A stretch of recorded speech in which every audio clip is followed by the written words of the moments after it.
31st night కి farm house book చేసుకుని friends తో ఎంజాయ్ చేయాలనుకుంటున్నారా? అయితే వెంటనే డోసే యాప్ ని డౌన్లోడ్ చేసుకుని బుక్ చేసుకోండి.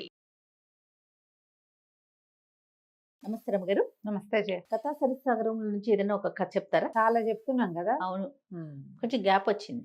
నరవాహన దత్త చరిత్ర అవన్నీ అందులోంచే చెప్పాం. ఎంత మంచి మంచి కథలు రమ్మగారు. చాలా మంచి కథలు. అవును.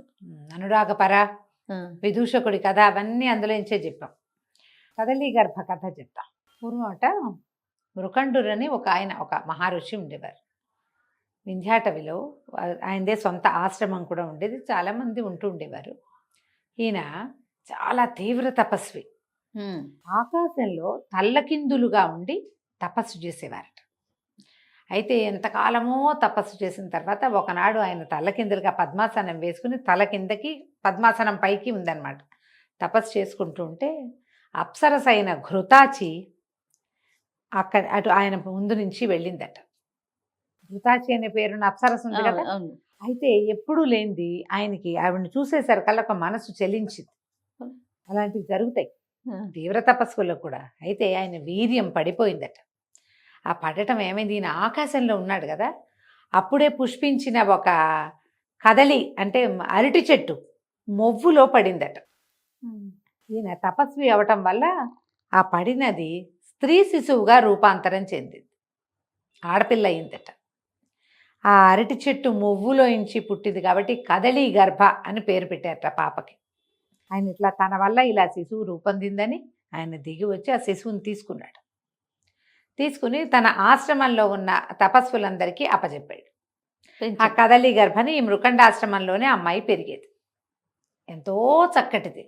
మరి ఘృతాచి అప్సరస కదా, ఆవిడ మహాసౌందర్యవతి. దానివల్లే కదా ఇలాంటిది జరిగింది. అయితే ఈ అమ్మాయి చక్కగా పెరిగి బాగుండేది, అందంగా ఉండేది. కదలి గర్భ అని పిలిచేవాళ్ళు. అదే కదలి గర్భ. కదలి అంటే అరటి మొవ్వులోంచి పుట్టింది. అయితే ఆ ప్రాంతానికి చెందిన మహారాజు ఒకరు ఇక్కడికి అడవికి వచ్చి ఈయన మహాద్భుత సౌందర్యవతిగా ఉన్న ఈ కదలి గర్భను చూసి వ్యామోహం చెంది పిల్లని వివాహం చేసుకుంటానని ఋషినే అడిగాడు. అడిగితే సరే రాజు అడిగాడు, కాదంటమెందుకు, కణ్వాశ్రమంలో శకుంతలని దుష్యంతుడు వివాహం చేసుకోవాలా, అంతే, అలాంటిదేనని భావించి ఆయన ఈ కూతుర్ని ఈ పిల్లని ఆయనకి ఇచ్చి వివాహం చేయటానికి ఒప్పుకున్నాడు. ఈ ఘృతాచి ఆమె స్నేహితురాళ్ళు అందరూ వచ్చారట, దేవకాంతలంతా వివాహానికి. మరి తమలో ఒకదాని వల్ల పుట్టింది కదా ఈ పాప, గర్భం కాకపోయినా ఆమె వల్లే కదా ఇది జరిగింది. వాళ్ళంతా వచ్చి పిల్లని చక్కగా అలంకరించి ఎంతో ఆదరించి చాలా ప్రేమపూర్వకంగా వివాహం జరిపించారు. అయితే ఈ కదలి గర్భని రాజుగారు తీసుకెళ్ళేటప్పుడు వాళ్ళు ఏం చేశారట, కొన్ని ఆవాలు అమ్మాయి చేతికి ఇచ్చారట.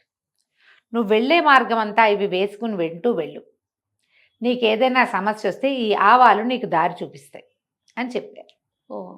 ఆమెకి ఒక చిన్న మూట ఇచ్చిన ఆవాలు పట్టుకుని ఈ కదలి గర్భ రాజుగారింటికి వెళ్ళిపోయింది. తీసుకుపోయాడు. తీసుకెళ్తే రాజుగారికి పెద్ద భార్య ఒక ఆవిడ ఉంది. ఇవి 2, 3, 36 అప్పట్లో అలా జరిగేది. దక్షిణ నాయకులుగా ఉండేవాళ్ళు రాజులు. సరే ఈ వెళ్తూ ఈ అమ్మాయి ఏం చేసింది, ఈ ఆవాల సంచికి చిల్లు పెట్టి సన్నగా కారేలా చేసి దారంతా ఆవాలు పోసుకుంటూ రాజ్యానికి వెళ్ళిపోయింది. వెళ్తే వాళ్ళందరూ బాగా ఆదరించారు. పెద్దరాణి గారికి ఒళ్ళు మంటగా ఉండేది. ఈ సౌందర్యవతి అయిన చిన్నపిల్లని ఈయన అడవిలో నుంచి తీసుకొచ్చాడు. దీనికి అమ్మలేదు, అయ్యా సరైంది కాదు. మరి ఏమనిపిస్తుంది, అమ్మాయి ఎట్లా పుట్టిందో అనేది తెలిసింది కదా. ఒక వెగటుగా ఉండేది. రాజుగారు పరమ ప్రీతిగా ఉండేవాడు కదలి గర్భ పట్ల. ఆయన ఎంతసేపు ఆ అమ్మాయి వ్యామోహంలో పడి చిక్కుకుపోయినట్టు కనపడేసరికి ఈ మహాదేవికి నచ్చేది కాదు. పెద్ద ఆవిడికి ఆవిడ ఏం చేసింది, ఒక కాపాలికని పిలిచిందట. కాపాలిక అంటే వృద్ధ తాపసి ఒక ఆవిడ. ఈ ఏమంటారు, రకరకాలమైన అంటే క్రూరమైన శక్తుల్ని సాధించిన వాళ్ళు కాపాలికులు అంటారు. పిలిచి ఎలాగైనా సరే ఈ కదలి గర్భని తప్పించు అనేసరికి ఈ తాపసి ఏమనుకుంది, మనతోటి ఏమవుతుంది, ఋషి పుత్రిక అని చెప్పి ఆ రాజుగారికి సేవించేటువంటి ఒక మంగలివాడు, వృద్ధ నాపితుడు అంటారు, ఆ నాపితుడిని పిలిచి, అరే ఎట్లాగైనా సరే ఈ యువరాణిని ఈవిడ్ని తప్పించాలిరా, రాణిగారు చాలా ఆసక్తిగా ఉంది ఈ పిల్లని తప్పించడం పట్ల, ఏదైనా ఒక సలహా చెప్పమంది. వాడనుకున్నాడు, ఏమిటి లేనిపోని పాపం, ఈయన పోయి పనిమాల అడవిలో నుంచి ఆ పిల్లని తెచ్చుకోవటం ఎందుకు, అదే కదా. ఋషికుమార్తెని తీసుకొచ్చిన తర్వాత ఈవిడికి ఇంత కుళ్ళు రేపేలాగా ఎందుకు ప్రవర్తించాలి, రేపొద్దున ఏదైనా తేడా వస్తే రాణిగారు బాగానే ఉంటుంది, నేను కదా మధ్యలో దొరికిపోతాను.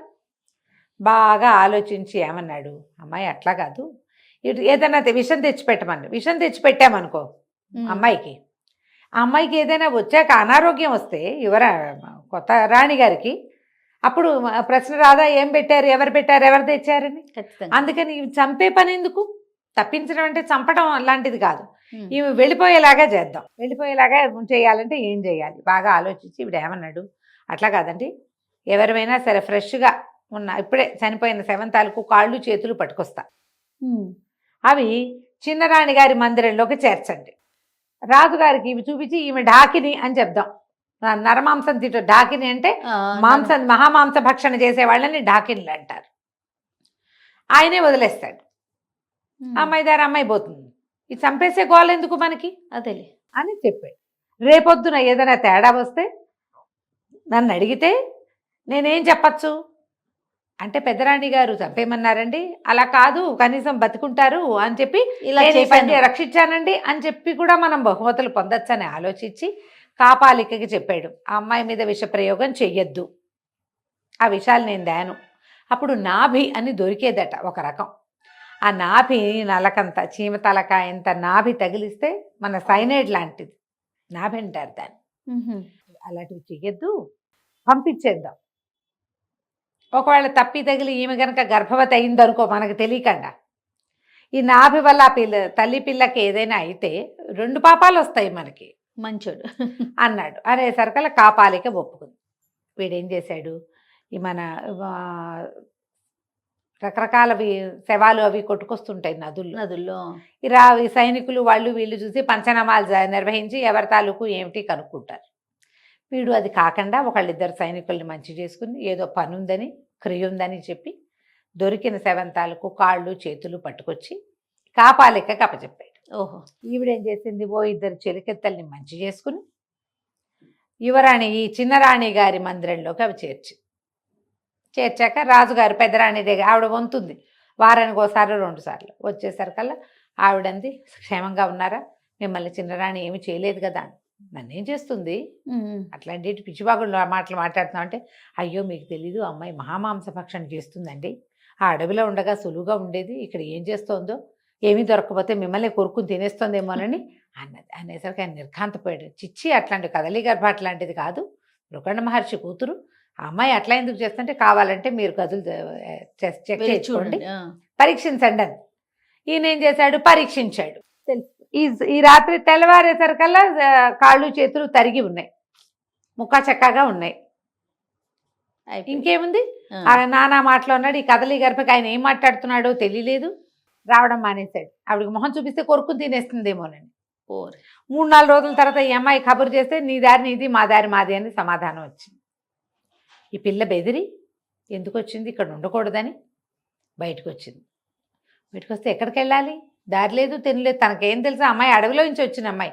కానీ ఊరు బయటికి నడుస్తూ ఉంటే ఊరు పక్కన బాట మీద ఆవాల లైన్ కనపడుతోంది, గుర్తొచ్చింది. ఓహో మనం చల్లినవన్నీ ఆ ఆవాల దారి పట్టుకుని ఆవాల దారి ప్రకారం నడుచుకుంటూ వెళ్ళిపోయి ఆశ్రమానికి చేరిపోయింది. ఓహో, అక్కడి నుంచి చల్లిందిగా. అదే ఇది 4 నెలలు గడిచేసరికి ఆవాలు ఇంత ఎత్తున వస్తాయి కదా చెట్లు. ఆ రోజుల్లో రోడ్డు మీద ఉన్న మొక్కలు ఎవరు పీకేవాళ్ళు కాదు, మొక్కలు మొలిచినవి ఉన్నాయి అంతే. ఇంటికి వెళ్ళిపోయింది. ఇంటికి వెళ్ళేసరికల్లా ఋషాశ్రమం చేరిన కుమార్తెను చూసేసరికల్లా మునిగారికి డౌట్ వచ్చింది, అనుమానం వచ్చింది, ఏం జరిగింది అని. కానీ ఆయన దివ్య దృష్టితోటి చూసి, ఓహో ఈ అమ్మాయిని భరించలేక, కొత్తగా వచ్చిన రాణిని భరించలేక పెద్దరాణి చేసిన పన్నాగం ఇది కనిపెట్టాడు. ఆయన కనిపెట్టి నిశ్శబ్దంగా ఉన్నాడు. ఎప్పుడైతే మందిరంలో ఈవిడ రాణి లేదని తెలిసిందో ఆయన భయం వేసింది రాజుగారికి. ఆవిడ డాకిని అని అర్థమైంది, ఏదో తింటోందిగా, మాంసం తింటోందని అనుమానం కదా.